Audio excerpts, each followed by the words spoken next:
This is not something anybody ever wants to talk about, but sometimes our fish is too far gone, the stress is too high, and we can't cure the issues at hand.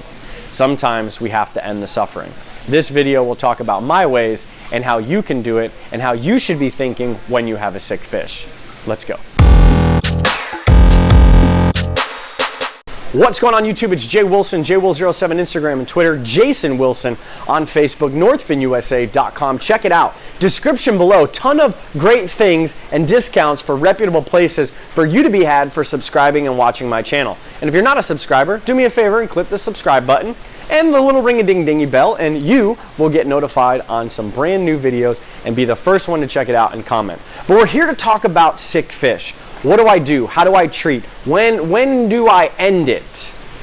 I'm not going to be showing you how to do that, but I am going to tell you for the first time how I take care of sick fish that are at the point of no return. So when a fish is sick, we immediately put them in a quarantine tank, or we try to figure out some way to segregate them from populace of the tank to reduce the stress. Sometimes that causes more stress, and sometimes can play a bigger role in the issues at hand. So if you can leave the fish and you know exactly what's wrong, then please treat the fish and tank at the same time. Do not just treat that specific fish, treat the whole tank, so you're going to dose the whole tank. But if you can move that fish to its own quarantine tank and it's early on, you can then treat in a smaller environment with cleaner water and less stress for that fish overall, and you can then hopefully rid it of that specific fungal issue, parasitic issue, or any issue at hand. Maybe it got beat up or there was an aggression issue. But let's say your fish is laying on its side. Well, how do I prop it back up? We got to remember the fish has a slime coat, so you're going to want to do something that's not going to ruin their slime coat, or that will force them to be buoyant enough to be upright, because the water will pass through the gills at a much better rate. The fish will be more relaxed, and it won't be as stressed as laying on its side. I'm not going to be telling you how to treat specific diseases because, well, that's been videos prior, live videos we've done where we talked about what medications to use in what situation. Now, I will tell you to make sure that you know exactly what is wrong with your fish. So you're going to have to sometimes think about the symptoms and play it backwards. Once you get to that point, if your fish has something that, well, maybe doesn't have a cure, it may be time to maybe end the fish's suffering, or then get that fish to a place where it can safely pass. I'm more to the point where if the fish is suffering, I want to go ahead and take care of it. Now, a lot of people don't want to hear that, and I apologize, but I do not want my fish suffering just because I think there may be a small, slight chance that I can bring that fish back. So if I know in my mind that I'm not able to do that, I will do one of these things.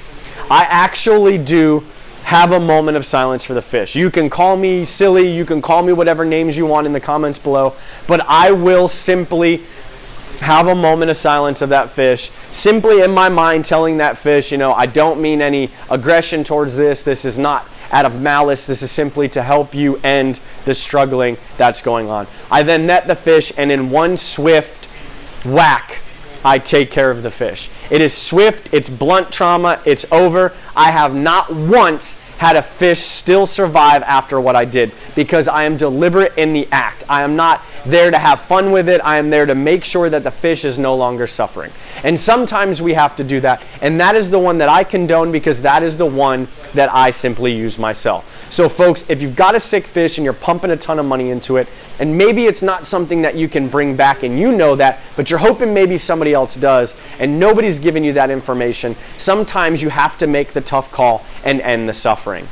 I do the blunt force trauma. Some people will, there are other ways. I don't use clove oil. That's controversial. I don't use vodka. I don't freeze.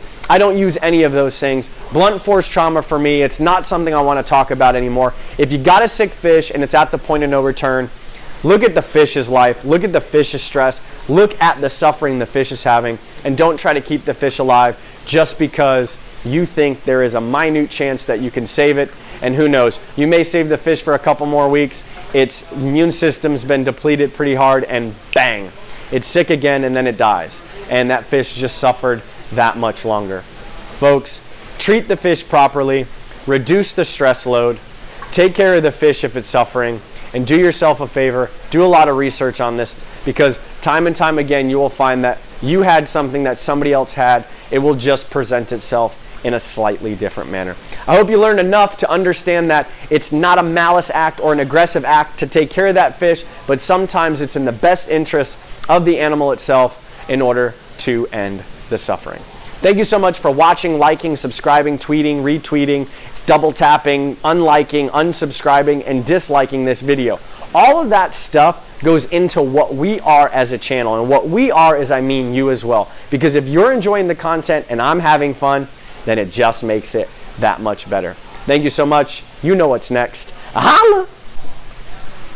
So, I was wondering if maybe you can subscribe, because, maybe hit the bell, because then things will get pretty serious. Subscribe. Thanks.